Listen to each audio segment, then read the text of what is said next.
Hello বন্ধুরা, সবাই কেমন আছো? আশা করছি সকলেই খুব ভালো আছো। তো দেখো, আজকে আমরা অন্য একটি ক্লাস নিয়ে তোমাদের সামনে উপস্থিত হয়েছি।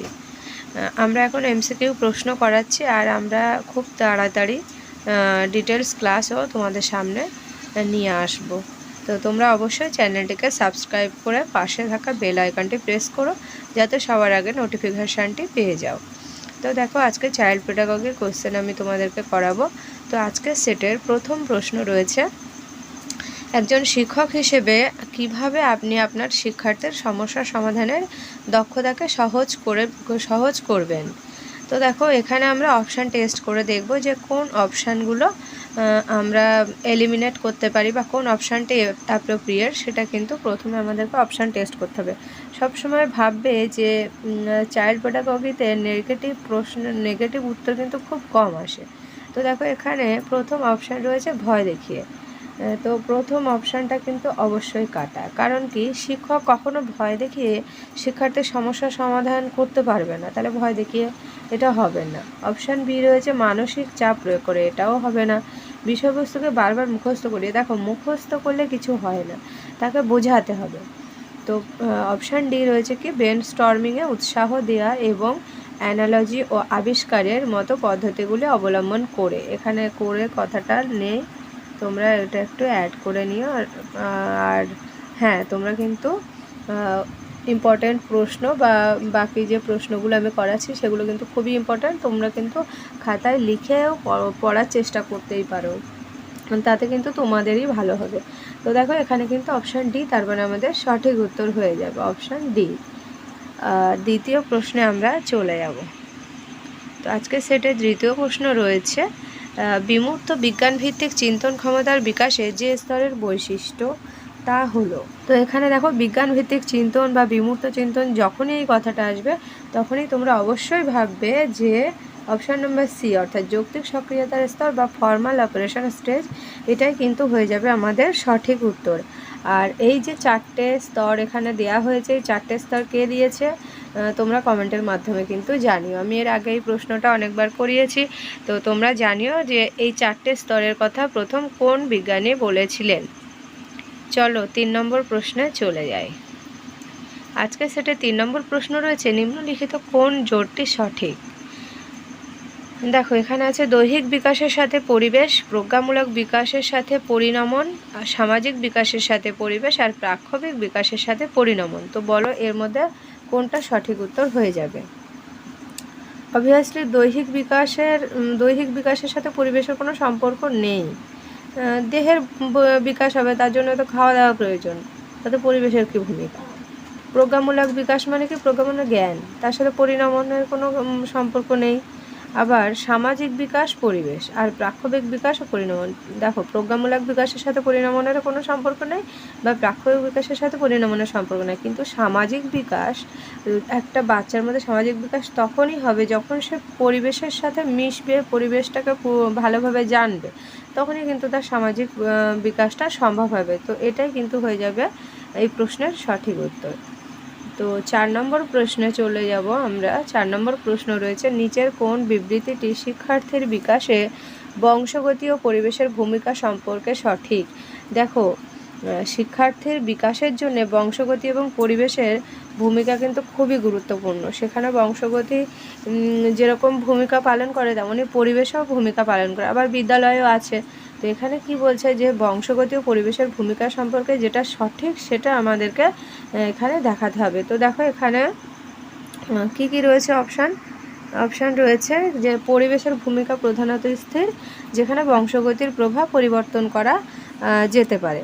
তাই কি, তোমরা এটা ভালোভাবে ভেবেচিন্তে বলো তো, সেটাই কি সম্ভব যে পরিবেশের ভূমিকা স্থির থাকবে? পরিবেশের ভূমিকাটা কখনো স্থির থাকে না।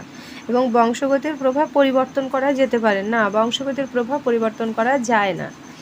তারপরে আছে অপশান বি, আচরণবাদের উপর ভিত্তি করে গঠিত তত্ত্বগুলি প্রধানত মানুষের বিকাশে প্রকৃতির ভূমিকার উপর নির্ভরশীল। আচরণবাদ মানে বিহেভিয়ার, তার উপর ভিত্তি করে গঠিত যে তত্ত্বগুলি সেগুলো প্রধানত মানুষের বিকাশে প্রকৃতির ভূমিকার উপর। আচরণবাদের জিনিসটা প্রকৃতির উপর নির্ভরশীল তো হবে না। তারপরে আছে বংশগতি ও পরিবেশের প্রভাব বিভিন্ন স্থানের উপর নির্ভরশীল। দেখো, এই যে উত্তরটা আমরা পাচ্ছি, এই যে অপশানটা, বংশগতি ও পরিবেশের প্রভাব বিভিন্ন স্থানের উপর নির্ভরশীল, এটা অবশ্যই হতে পারে। আর 4 নম্বর অপশানটা আমরা দেখে নিই, ভারত সরকারের the policy of compensatory discrimination নীতি মানবজাতির বিকাশে পরিবেশের ভূমিকার উপর নির্ভরশীল, এটা তো হবে না। তো অপশান নম্বর সি এখানে হয়ে যাবে সঠিক উত্তর। বংশগতি এবং পরিবেশের যে প্রভাব সেটা বিভিন্ন স্থানের উপর নির্ভরশীল, কোন স্থানে থাকছে সেখানের উপর কিন্তু এটা নির্ভরশীল হয়ে থাকে। তো দেখো আজকে সেটের 5 নম্বর প্রশ্ন রয়েছে, নিচের কোন বিবৃতিটি একটি শিশুর বিকাশে পরিবেশের ভূমিকাকে সমর্থন করে? শিশুর বিকাশে পরিবেশের ভূমিকাকে সমর্থন করছে কোন বিবৃতিটি? সেটা দেখো, প্রথমে আছে যে একই ক্লাসের কিছু ছাত্রছাত্রীরা কোনো কাজ দ্রুত সম্পন্ন করে যখন বাকিরা তা পারে না। কিছু ছাত্রছাত্রীরা কোনো কাজ দ্রুত সম্পন্ন করছে কিন্তু বাকিরা সেটা পারছে না। বিগত কয়েক দশকে শিক্ষার্থীদের গড় আইকিউ টেস্টের পারদর্শিতা ক্রমাগত বৃদ্ধি পেয়েছে, ঠিক আছে। আর অপশান সি রয়েছে, বিভিন্ন বাড়িতে প্রতিপালিত হওয়া অভিন্ন যমজের মাধ্যমে আইকিউ সামঞ্জস্য সম্পর্ক হয় বা 0 থেকে 75 বা তার বেশি, এবং দৈহিকভাবে সুস্থ শিশু নৈতিক দিক থেকে সমর্থ হয়। তো এখানে কিন্তু অপশানগুলো এমনই রয়েছে, মানে উত্তর দেয়া কিন্তু খুব মুশকিল ব্যাপার। দেখো, নিচের কোন বিবৃতিটি একটি শিশুর বিকাশে পরিবেশের ভূমিকাকে সমর্থন করে? ভালোভাবে কিন্তু অপশানে পড়বে, শিশুর বিকাশ হচ্ছে কিন্তু পরিবেশের যে ভূমিকা সেটাকে সমর্থন করছে কোনটা। তাহলে অপশান নাম্বার বি আমাদের কিন্তু সঠিক উত্তর হয়ে যায়। বলছে বিগত কয়েক দশকে শিক্ষার্থীদের গড় আইকিউ টেস্টের পারদর্শিতা ক্রমাগত বৃদ্ধি পেয়েছে, এটাই কিন্তু আমাদের সঠিক উত্তর হয়ে যাবে। অপশান নয়, 6 নম্বর প্রশ্ন রয়েছে, নিম্নলিখিত সমস্ত তথ্য নির্দেশ করে যে একটি শিশু মানসিক এবং সামাজিকভাবে একটি ক্লাসের জন্য উপযুক্ত যদি না সে সহপাঠী, মানে সামাজিকভাবে শিশু মানসিক ও সামাজিকভাবে একটি ক্লাসের জন্য উপযুক্ত, ঠিক আছে। সে যদি না সে এর মধ্যে কোন জিনিসটা করতে পারে তাহলে সে উপযুক্ত নয়। ওই যে সহপাঠীদের সঙ্গে ভালো সম্পর্ক গড়ে তুলতে পারে, সহপাঠীদের সঙ্গে ভালো সম্পর্ক গড়ে তুলতে পারলে সে তো অবশ্যই ক্লাসের জন্য উপযুক্ত হবে, ঠিক আছে। যেটা বলছে বুঝতে পারছো তো? তাহলে এটা হবে না। তারপরে আছে সামঞ্জস্য, এটা সমস্যাপূর্ণ ও চ্যালেঞ্জিং কাজের মোকাবিলা করতে পারে, এটাও তো খুব ভালো জিনিস, তাহলে নার মধ্যে তো আসবে না। নিজের রাগ ও আনন্দের প্রকাশকে নিয়ন্ত্রণ করতে পারে, এটাও তো হবে না। তাহলে অপশান ডি হয়ে যাবে আমাদের সঠিক উত্তর, যে সহপাঠীদের সঙ্গে প্রতিযোগিতায় অংশ নিতে পারে। তাহলে কি, যে একটি শিশু মানসিক ও সামাজিকভাবে একটি ক্লাসের জন্য উপযুক্ত যদি না সে সহপাঠীদের সঙ্গে প্রতিযোগিতায় অংশ নিতে পারে, ঠিক আছে। ক্লাসের জন্য উপযুক্ত মানে প্রতিযোগিতায় অংশ নিতে হবে সহপাঠীদের সঙ্গে। তো চলো 7 নম্বর প্রশ্নে চলে যায়। 7 নম্বর প্রশ্ন রয়েছে, ড্যাশ মাস বয়স থেকে বেশিরভাগ শিশু শব্দ সাজিয়ে বাক্য তৈরি করতে পারে? মাস বলেছে, ঠিক আছে। 18 থেকে 24, 24 থেকে 30, 30 থেকে 36, 12 থেকে 18। তো এখানে একটা জিনিস আমি তোমাদেরকে বলে দিই, এই যে বিভাগ বা বিভাজন যে মনোবিজ্ঞানীরা করেছিলেন, বর্তমানে কিন্তু সেগুলো অনেক ক্ষেত্রে প্রযোজ্য নয়। কারণ এখানে দেখো অপশান কিন্তু হয়ে যাবে আমাদের অপশান নম্বর এ, যে 18 থেকে 24 মাস বয়সেই কিন্তু শিশুরা কি করছে, যে বেশিরভাগ শব্দ সাজিয়ে কিন্তু তারা বলতে পারছে। কিন্তু অনেকেই আছে যারা কিন্তু এই টাইমে কথা বলতে পারে না বা শব্দ সাজিয়ে কিন্তু বলতে পারে না। তো সেই ক্ষেত্রে দেখবে অনেক ক্ষেত্রে কিন্তু এগুলো প্রযোজ্য নয়, কারণ তারা সেই অনেক দিন আগে বসে এই রিসার্চগুলো করেছিলেন। বর্তমানে তো যুগটা চেঞ্জ হয়েছে, অনেকটা দিন পেরিয়েও গেছে, তো সেই ক্ষেত্রে অনেক সময় কিন্তু এগুলো অনেকটা চেঞ্জ হয়ে যায়, ঠিক আছে। তো এখন বর্তমানের সাথে আমরা মেলাতে গেলে কিন্তু অনেক বিষয়ে চেঞ্জ লাগবে আমাদের। তো দেখো পরবর্তী প্রশ্নে আমরা চলে যাব। বলছে নিম্নলিখিত কোন বিবৃতিটি বিকাশ সম্পর্কে সঠিক? বিকাশ, ঠিক আছে। বিকাশ কি বারবার বলে দিয়েছি, তোমরা কমেন্টের মাধ্যমে জানাবে বিকাশ কি আর বৃদ্ধি কি, ঠিক আছে। তো দেখো বিকাশ সম্পর্কে সঠিক কোনটি হবে? বলছে বিকাশ প্রক্রিয়া একটি সরলরেখায় বিকাশশীল। না, এটা সম্ভব নয়, সরলরেখায় হয় না বিকাশ। জন্মের পর থেকে বয়সন্ধিকাল পর্যন্ত বিকাশ অগ্রবর্তীভাবে এবং এর পরবর্তী সময় পশ্চাৎবর্তীভাবে, তাহলে এটাও হবে না। অপশান টেস্ট করলে এই দুটো কাটা যাচ্ছে। ব্যক্তিভেদে বিকাশের হার ভিন্ন হয়ে থাকে, আর একটা রয়েছে বিকাশের হার জন্মের পর থেকে বয়সন্ধিকাল পর্যন্ত দ্রুত হয় এবং এরপর থেমে যায়, তাই কখনো হয়? বলছে বিকাশের যে বৈশিষ্ট্য, আমি ডিটেলসে তোমাদেরকে ক্লাসে আরও সুন্দর করে বোঝানোর চেষ্টা করব। বিকাশ কিন্তু কখনো থেমে যায় না, এটা আমৃত্যু চলতে থাকে। সেই ক্ষেত্রে আমাদের অপশন নম্বর সি হয়ে যাবে সঠিক উত্তর। ব্যক্তিভেদে বিকাশের হার ভিন্ন হয়ে থাকে। চলো আজকে সেটের 9 নম্বর প্রশ্ন রয়েছে কি আমরা দেখে নিই। নিচের কোনটি বিকাশের নীতি নয়? কোনটি বিকাশের নীতি নয় বলেছে, নয় আর হয় এই জিনিসটাকে কিন্তু সবসময় ভালোভাবে তোমরা দেখার চেষ্টা করবে। বলেছে কোনটি বিকাশের নীতি নয়, তো দেখো নয় বলেছে, তাহলে কোনটা হবে?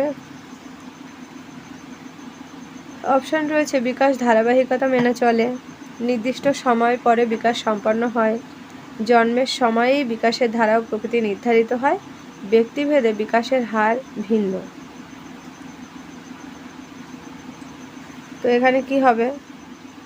কোনটি নয় বলেছে, ঠিক আছে। বিকাশ অবশ্যই ধারাবাহিকতা মেনে চলে, নির্দিষ্ট সময় পরেই তো বিকাশটা সম্পন্ন হয়, আর কি বলছে জন্মের সময় বিকাশের ধারা প্রকৃতি, কোনো কিছু নির্ধারিত হয় না, বিকাশে কোনো কিছু নির্ধারিত হয় না, ব্যক্তিভেদে বিকাশের হার ভিন্ন। তাহলে এই অপশান তিনটে কিন্তু হচ্ছে, এইটা কিন্তু হচ্ছে না। জন্মের সময়ে কি একটা জিনিস নির্দিষ্ট করে দেওয়া হয় যে এই বিকাশটা এইভাবে চলবে বা এতটা পর্যন্ত হবে? না, এটা কখনো সম্ভব নয়, এটা নির্ধারণ করা সম্ভব নয় বিকাশ, ঠিক আছে। তো চলো 10 নম্বর প্রশ্নে আমরা চলে যাব। 10 নম্বর প্রশ্ন রয়েছে মধ্যবর্তী বাল্যকালের আনুমানিক সময়সীমা হলো। মধ্যবর্তী বাল্যকাল, তোমরা কিন্তু এই স্টেজগুলো খুব ভালোভাবে খেয়াল করবে যে কত থেকে কত বছর পর্যন্ত কোন সময়কাল বলা হচ্ছে, ঠিক আছে। প্রাক জন্ম থেকে শুরু করে আর একদম বার্ধক্য পর্যন্ত তোমরা কিন্তু স্টেজগুলো একটু অ্যাটলিস্ট জেনে রাখবে, যেটা জেনারেল, মানে পেঁয়াজি একরকম দিয়েছেন, কোহলবার্গ একরকম দিয়েছেন, এইভাবে তো অনেক রকমভাবে দিয়েছেন, কিন্তু জেনারেলি একটা পাওয়া যায়, সেটা আমি তোমাদেরকে ডিটেলস ক্লাসে বলে দেবো। আর যদি তোমরা সম্ভব হয় কোনো বই থেকে পড়ে নিও তো দেখবে, আর আমি আমার পরবর্তী ক্লাসে যখন ডিটেলস ক্লাস করাবো তখন আমি স্টেজগুলো দিয়ে দেবো। তো দেখো জন্ম থেকে 2 বছর, মধ্যবর্তী বাল্যকাল তো কখনোই নয়, এটা তো শৈশবকাল। জন্ম থেকে 2 বছরে তো শৈশবকাল, 10 বছরের বেশি যখন হবে সে তো কৈশোরকাল, 2 থেকে 6 বছর এটা কি, এটা হচ্ছে বাল্যকাল। তাহলে বাল্যকালের মধ্যে বলছে মধ্যবর্তী বাল্যকাল, তার মানে 6 থেকে 11 হচ্ছে মধ্যবর্তী বাল্যকাল, এটা বাল্যকাল আর এটা মধ্যবর্তী বাল্যকাল, তাহলে 6 থেকে 11 হয়ে যাবে আমাদের সঠিক উত্তর। 11 নম্বর প্রশ্ন রয়েছে বিকাশের প্রত্যেকটি স্তরে সামাজিক চাহিদা বলতে বোঝায়। বিকাশের প্রত্যেকটি স্তরে সামাজিক চাহিদা বলতে কি বোঝায়? বিকাশের কার্যাবলী, বিকাশের প্রয়োজনীয়তা, বিকাশের ঝুঁকি, নাকি বিকাশের স্থান? অবশ্যই বিকাশের কার্যাবলী। প্রত্যেকটি স্তরে সামাজিক চাহিদা মানে কি? বিকাশের কার্যাবলী। চলো নেক্সট প্রশ্ন রয়েছে নিম্নলিখিত কোন বিবৃতিটি বিকাশের নীতি সম্পর্কে ভুল? ঠিক আছে, ঠিক নয়, ভুল। বিকাশ একটি পরিমাণগত প্রক্রিয়া যা পরিমাপ করা যায়। কখনোই নয়, এটা সবার আগে কেটে দাও। সম্পর্কে ভুল, তার মানে এটাই তো সঠিক উত্তর হয়ে যাবে নাকি? হ্যাঁ, এটাই সঠিক উত্তর হয়ে যাবে। নয় বলেছে যেহেতু ভুল, তাহলে এটাই সঠিক উত্তর হয়ে যাবে আমাদের। প্রথমেই আমরা পেয়ে গেছি, তাহলে বাকি উত্তর আমার আর পড়ার প্রয়োজন নেই, তবুও তোমরা পড়তেই পারো। দেখো বলছে বিকাশ পরিণমন ও শিক্ষণের উপর নির্ভরশীল। হ্যাঁ, অনেক সময় পরিণমন শিক্ষণের জন্যও কিন্তু বিকাশ ঘটে থাকে। বংশগতি ও পরিবেশের মিথস্ক্রিয়ার ফলে বিকাশ হয়, অবশ্যই। প্রত্যেক শিশুই বিকাশের প্রতিটি স্তর অতিক্রম করে অগ্রসর হয়, তা সত্ত্বেও তাদের মধ্যে ব্যক্তি বৈষম্য বর্তমান, এটাও সঠিক। তাহলে প্রথম উত্তরটাই কিন্তু আমার হয়ে যাবে সঠিক উত্তর। ভুল বলেছে, ঠিক আছে। চলো নেক্সট প্রশ্ন 13 নম্বর প্রশ্ন রয়েছে নিম্নলিখিত কোন বিবৃতিটি বিকাশের নীতি সম্পর্কে, সরি এই প্রশ্নটা না দুবার হয়ে গেছে, তো কি আর করা যাবে, আমি পরে একটা তোমাদেরকে হোম টাস্ক দিয়ে দেবো। চলো 14 নম্বর প্রশ্ন তাহলে আমরা চলে যাই। দেখো 14 নম্বর প্রশ্ন রয়েছে বাল্যকালীন বিকাশ বলতে বোঝায়। বাল্যকালীন বিকাশ বলতে কোনটাকে বোঝাচ্ছে? অপশানগুলো তোমরা খুব ভালোভাবে পড়বে এবং চেষ্টা করবে উত্তরগুলো দেওয়ার, তাহলে কিন্তু তোমাদের এর সাথে সাথে প্র্যাকটিসও হয়ে যাবে। আমি তো বলেই দেবো, কিন্তু তোমাদেরকেও কিন্তু এই জিনিসগুলো খুব ভালোভাবে দেখতে হবে। তো দেখো বাল্যকালীন বিকাশ বলতে কি বোঝায়? শুধুমাত্র পরিমাণগত পরিবর্তন, কখনোই নয়। বিশৃঙ্খল ও অসংলগ্ন, না বিশৃঙ্খল তো নয়ই। অসংলগ্নও নয়, ধীর ও পরিমাপযোগ্য। ধীরে ধীরে তো নয়, এটা বহুস্তরীয় এবং জটিল। এই উত্তরটি কিন্তু হয়ে যাবে সঠিক। ঠিক আছে, বহুস্তরীয় এবং জটিল। বাল্যকালীন যে বিকাশ সেটা বহুস্তরীয় হয় এবং জটিল হয়। পরবর্তী প্রশ্ন রয়েছে, বিকাশ হলো।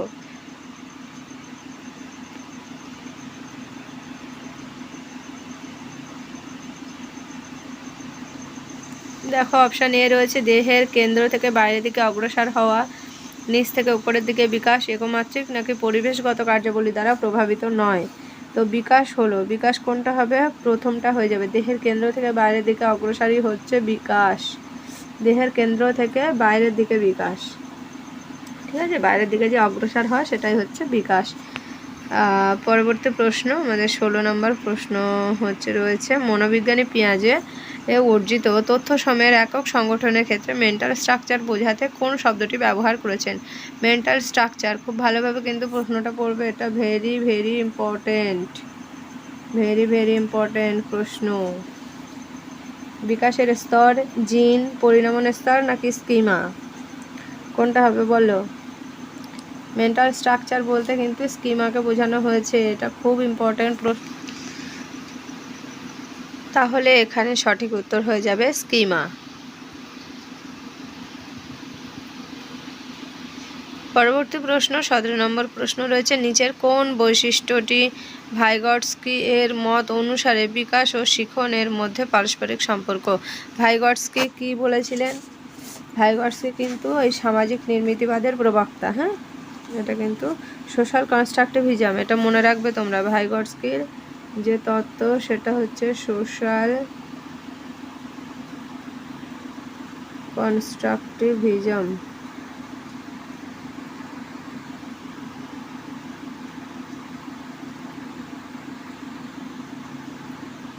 বা সামাজিক নির্মিতিবাদ, সামাজিক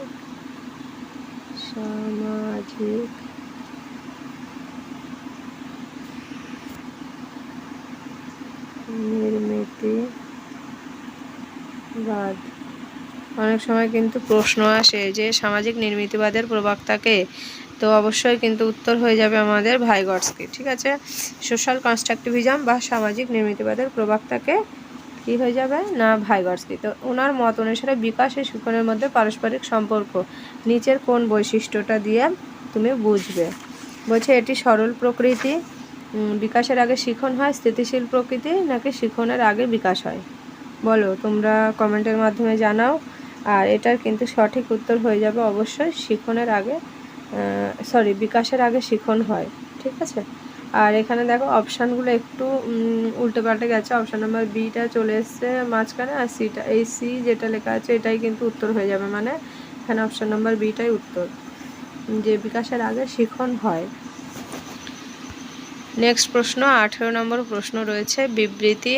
আর হ্যাঁ, এই ধরনের প্রশ্ন কিন্তু বেশিরভাগ সময়ে আসে। তো দেখো এখানে 18 নম্বর প্রশ্ন রয়েছে যে বিবৃতিতে আছে, বিবৃতিটা এ দিয়ে দিয়েছে ব্র্যাকেটে, মধ্য বাল্যকাল পর্যন্ত প্রজ্ঞামূলক বিকাশ দ্রুত, বানানটা একটু ভুল রয়েছে, দ্রুত।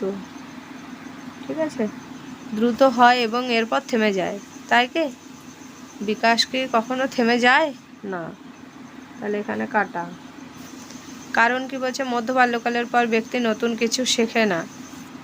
তাও কি ঠিক? কিছু শেখে না নতুন কিছু মধ্য বাল্যকালের পর? অবশ্যই শেখে, মানুষ সারা জীবনই শেখে, সারা জীবন ধরে শিখন হয়, সারা জীবন ধরে বিকাশ হয়। তাহলে দুটোই তো ভুল।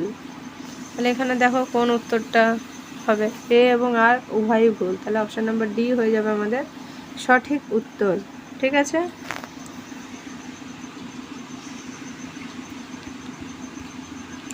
পরবর্তী প্রশ্ন রয়েছে কি দেখি, 19 নম্বর প্রশ্ন। 19 নম্বর প্রশ্ন রয়েছে, বিকাশ হলো পরিবর্তনশীল, কারণ কি? বিকাশ কি বলছে, যে অত্যন্ত অনিশ্চিত, মধ্য বাল্যকাল পর্যন্ত দ্রুত সম্পন্ন হয়, তারপর ক্রমশ কমতে থাকে এবং শেষে স্তব্ধ হয়ে যায়। এটা কখনো হবে না, সবার আগে কেটে দাও। ব্যক্তিভেদে বিকাশের হার ভিন্ন হয়, এটাও ঠিক। সমাজ সাংস্কৃতিক দিক থেকে এটি স্বাধীন প্রকৃতির হয়, তাই কি? তাহলে এখানে দেখো তো সঠিক উত্তর কি হয়ে যাবে? বিকাশ হলো পরিবর্তনশীল, কারণ কি না ব্যক্তিভেদে বিকাশের হার কিন্তু ভিন্ন হয়। এই উত্তরটা কিন্তু আগেও আমরা পেয়েছি, তো মাথায় রাখবে সব সময়। আর 20 নম্বর প্রশ্ন আজকে সেটের শেষ প্রশ্ন রয়েছে, ড্যাশ এবং ড্যাশের মিথস্ক্রিয়ার ফল বিকাশের অগ্রগতি ও বহিঃপ্রকাশ। কি হবে এটা বলো?